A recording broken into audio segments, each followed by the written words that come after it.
So I'm going to talk about something a little bit more serious today. I feel like a lot of my content pertains to subjects that people don't necessarily either like admitting to themselves or want to openly discuss with people just because it feels like a lot. It feels really vulnerable and you just don't know how other people are going to take it and if they're willing to take on the experience that you experienced. So this is a trigger warning, but I'm going to kind of talk about my experience in the New Orleans terrorist attack that happened earlier this year.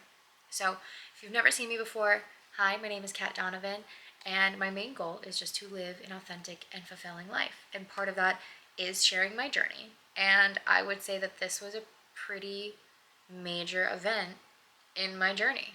So, I think it started out really weird for me because I I went to bed just after midnight and I woke up, and the first thing that I saw when I woke up was I had a message from my oldest brother, and I had a message on Instagram, like a DM on Instagram from an old coworker who I don't talk to. So I was like, my brother, I guess, kind of makes sense, but like it was still kind of random for like 7 a.m. the day after New Year's Eve.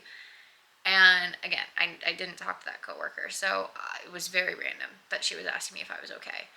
And so I kind of responded back to them both like, "Haha, yeah, I'm good. Thanks for asking."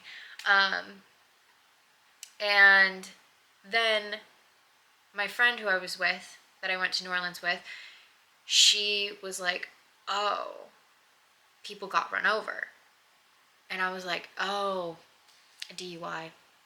And that does suck that that was the mentality that I had, that it was just a DUI. I don't think at that point I realized it was 13 people, and that's wild for a DUI to kill 13 people. But I don't know what it was, but I just was refusing to look at the news almost, like for the first half of the day.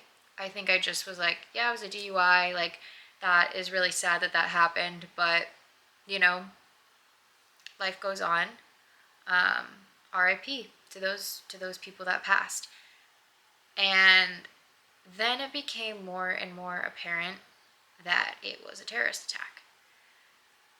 And that's when when the news came out that it was ISIS related, we both just kind of looked at each other like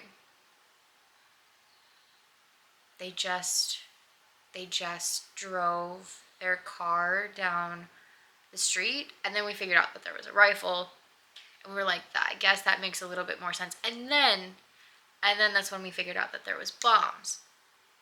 And it was kind of like, okay, well, where were those bombs? And at first, I think the only news that we had was that it was on Bourbon Street. And we had like acknowledged that we had been on Bourbon Street the night before. So it I think a lot of this is even more weird for us to acknowledge, because it was we had an original plan of going to this one like bar, just grabbing drinks because they had really interesting drinks, and I think there was like some tarot and stuff there, so we were like, that's cool, let's go to that place. Then we had a dinner reservation somewhere that was like a 20-minute walk away or something like that. And then we were planning on going to this speakeasy after dinner, and that's kind of where we were going to spend the rest of the night. And looking back, we were like, that's really interesting that we decided to leave Bourbon. Like, we never went to dinner. We just went to that first drinks place and we went back to the hotel because we got snacks at that place, and we were like, I think we're full enough that we don't need to walk 20 minutes to go get dinner.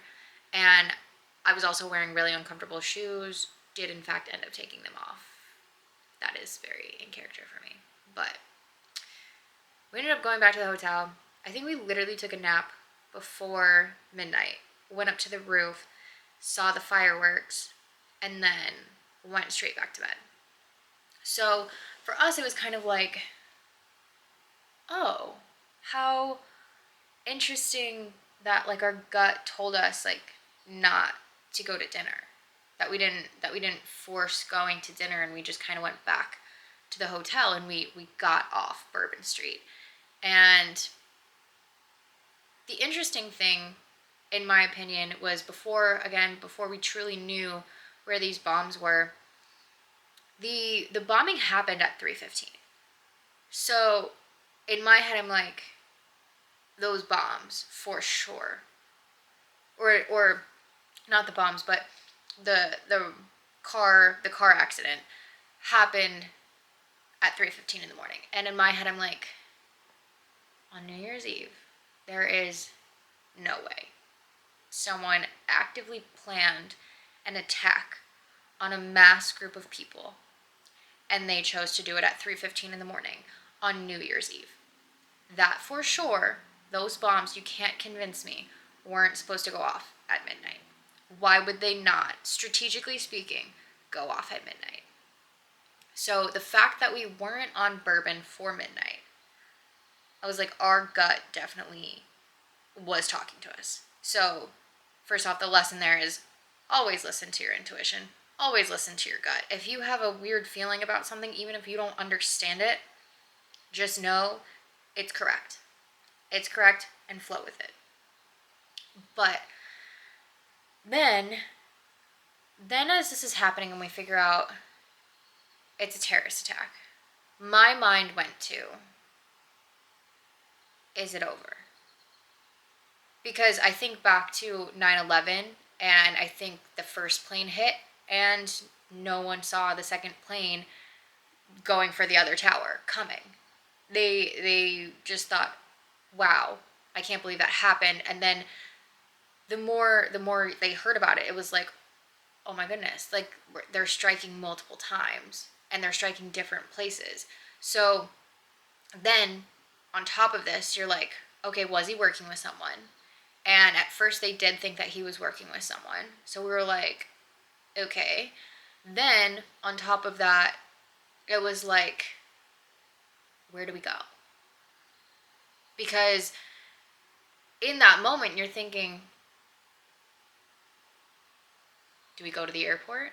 Is that the smart thing to do?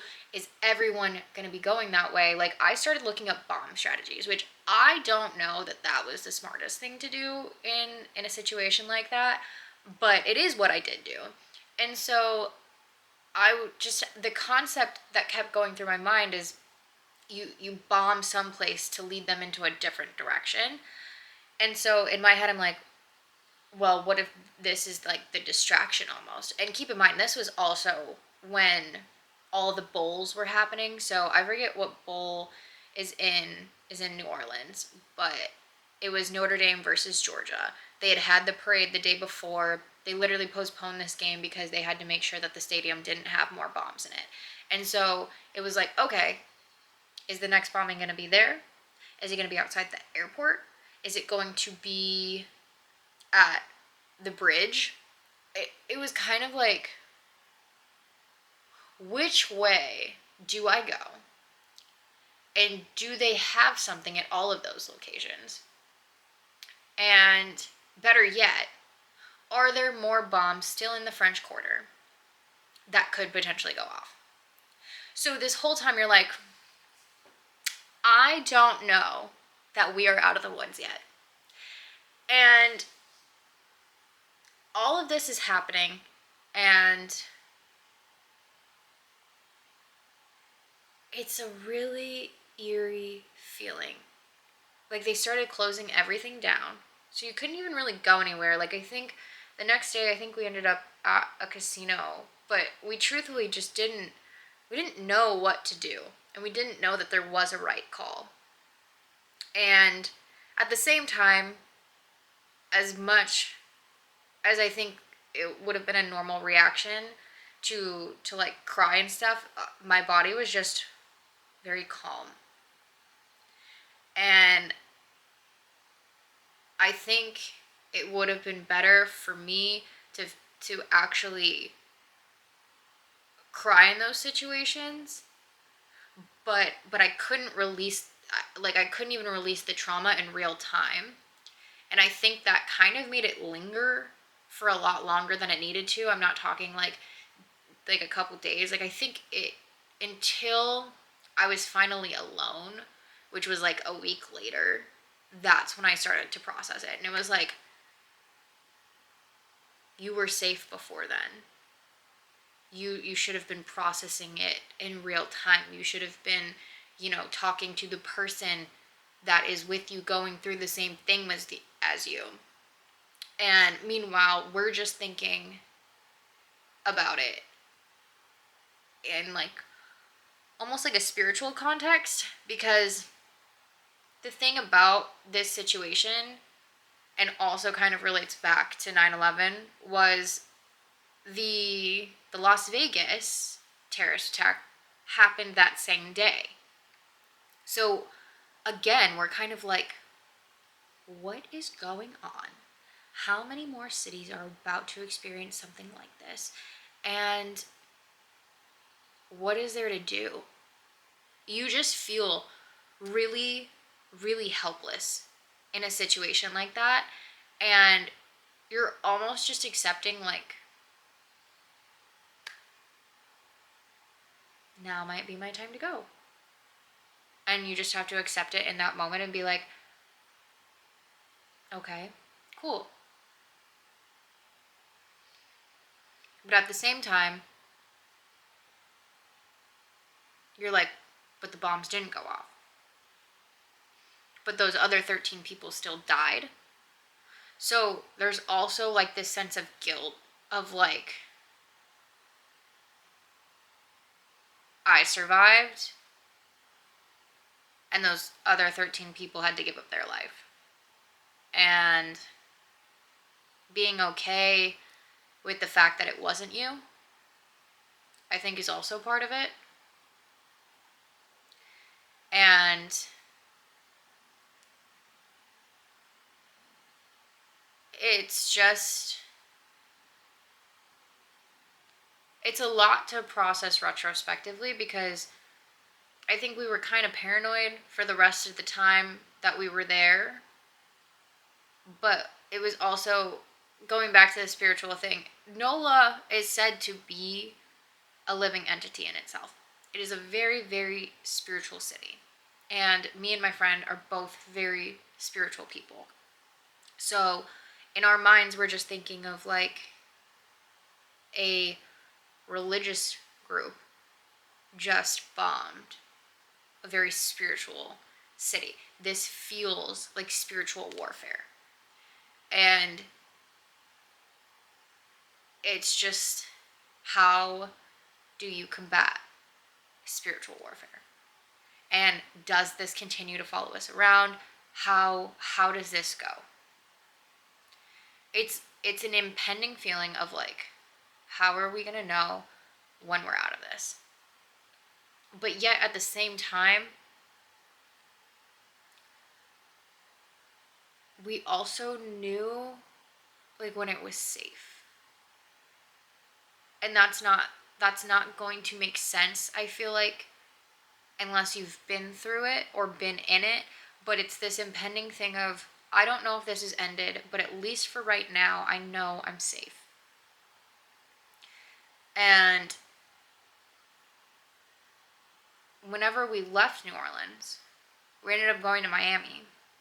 And it was in Miami that more information was released about where the bombs actually were. So the things that were said about these bombs is that they had a new chemical that had never been used on U.S. soil. And so that was partly what made them think that this guy was working with someone else. It also had screws and other sharp objects in there to have mass destruction. But what we found out is there were 2 bombs. One of them was directly outside of the speakeasy that we were going to go to after dinner. So when I say outside, I literally mean it was on the curb in front of the door of where that place was.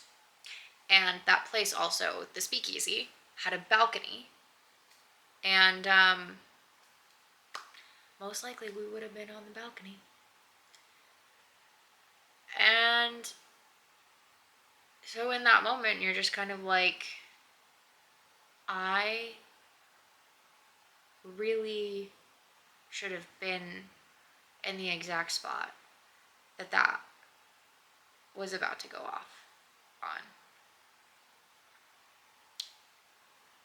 And you're like extremely grateful that you weren't there and that it didn't happen. But you're like, holy shit, some higher power really was there helping us out, saying, not you. Not you, not this time. This is not where it ends for you. And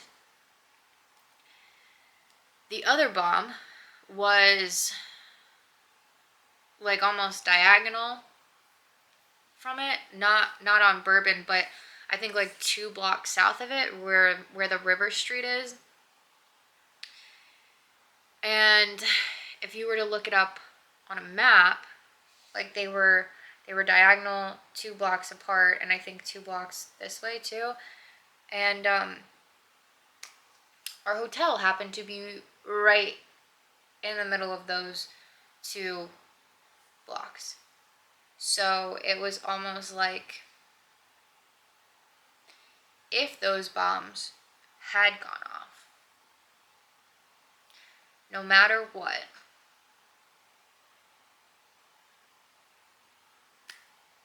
we would have been gone. So it was just a lot to process of like,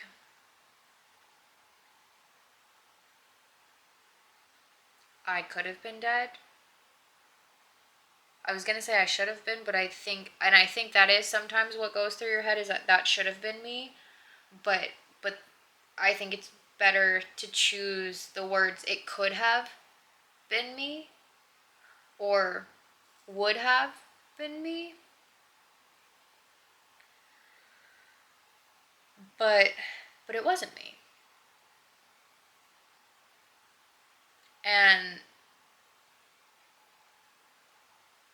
going back to try and work through some of this trauma has been really interesting for me, because again, you don't want it to sit, you don't want it to fester. So it was like, while we were there, I think I cried in the shower a couple times, because again, I was just like, I need to release some of this. I'm really glad it's not me, but I also don't know if it's over. Then once I was finally like alone, like a week later, then that's when I purged some more. And then it was a really long time before I thought about it again, but I kept seeing signs for New Orleans, and I was like, all right, I gotta actually look at this and like face it head on and like think about it, feel through it, everything. So then I won't even lie, like I've filmed this video multiple times over the past couple of months because I knew that it was something that I wanted to talk about, but I also think telling it as a story is helpful in processing what's happening or what happened. And so I was processing it that way. I would journal it out. And then whenever the emotions arised, it was not only letting them flow, but like sitting in it. Like not having my phone, not having anything to distract me, but just literally laying down and just feeling it and sitting with it and being okay with that being the emotion that my body felt. And then I started looking into somatic therapy for it, and what I found was that they tell you to almost shake it out. Like you have to continue to help release the trauma out of your body and the energy out of your body. So once you've already felt it, once you've like thought about it, journaled about it, consciously understood what happened and where you're at with it, they say that animals that have had traumatic situations, after they go through it, they usually almost like seize, they like shake their bodies really, really hard, and it helps to release that energy from their body. So it was almost like recommending, like, not actually seizing, but like fake seizing almost, and just like heavily shaking out your body parts and actually just figuring out a way to move. I think your body intuitively kind of understands what it needs to do, but just letting your body move to help release that energy, I found it to be super, super helpful. And another thing that I did whenever I was trying to figure out how I felt about the situation is they tell you don't relive it. And my interpretation of that was not going back into your body living it, but watching yourself as a ghost almost, and telling yourself what you need to hear in those moments. And so a lot of it was me like retracing our steps and what was happening, and just like kind of whispering in my own ear, like, hey, you're safe, you're good, you're okay, go this way, go that way, like directing myself. And I think if you're a spiritual person, then you understand that everything's happening all at once, everywhere all at once. And so I do believe that the reasons that we felt safe despite not actually knowing what was happening was because of the exercises that I did then, talking to my previous self, if that makes sense. So it was like you can talk to yourself throughout time. Time isn't linear. And so by doing this, not only with big scenarios like this, but also understanding that you can do it for other smaller situations in your life, like talk to your previous self or your future self and give them clues or hints as to what's going on, or where you're actually at, and that everything is okay. I think that helped tremendously because I kind of just got to be there for myself. And again, I think that might sound weird, but just try it. If you've had something big like that happen to you, or if there's a situation that you don't feel like you can mentally get out of, I think going back and doing exercises like that is extremely, extremely helpful in finally getting over it. So I think that's basically what happened from my point of view. Kind of like the what happened leading up to it, during it, and after it, and how I went back and kind of dealt with it. As you can see, I don't think I'm fully over it. I think I've dealt with a lot of it, but I also think that, like everything, it's a cycle. So it's I've gone through quite a few cycles to get to where I am, and I think at some point I'll probably be a little bit better at or have a little bit more of a clear story as to what happened. But I think this also goes to show how fragmented it can kind of become in your head, where you kind of block things out for a little bit, but then you see or hear something and it kind of triggers this other part of your memory, where you're like, oh yeah, I forgot that's kind of what led to that, which led to that. And so, yeah. I hope that this was helpful in some way for someone, either because you're like, something like that similar happened to me, or maybe you were in the attack yourself and maybe you felt very similarly, um, or yeah. Um,